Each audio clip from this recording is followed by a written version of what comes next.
Alors d'abord, c'est vrai que c'est un effort particulier, puisque le représentant de l'État disait qu'on était même une des premières villes de France, puisqu'on est ex-aequo avec Paris, en termes d'efforts sur la proposition de services civiques aux jeunes. Donc c'est un vrai effort, c'est un vrai plaisir aussi, c'est un vrai engagement, parce que la jeunesse c'est l'avenir. On a été jeunes et quand on regarde un peu dans le miroir, on regarde derrière, on se dit et si on avait eu tel ou tel outil dans notre main, peut-être qu'on aurait pu faire différemment les choses.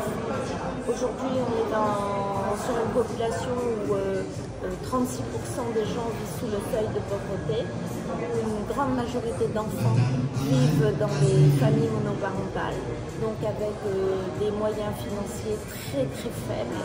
Et donc nous, on se dit que dans l'école du bonheur, on les aide tout petits, et quand ils grandissent, on ne les abandonne pas.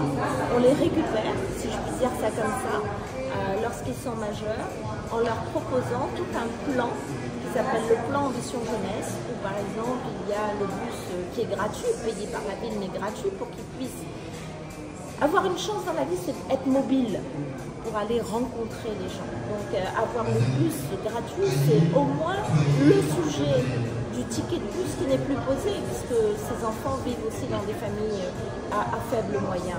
C'est les bourses de voyage. Tu te déplaces dans la ville, mais tu te déplaces dans 40 pays du monde. On a permis à ces jeunes de visiter 40 pays du monde, pas une visite touristique, mais avec des vrais projets derrière. Et parmi tous ces outils, et j'en passe, des rencontres pour l'emploi, pour les formations, les missions locales, plus de 14 000 jeunes qu'on a accompagnés. Et puis,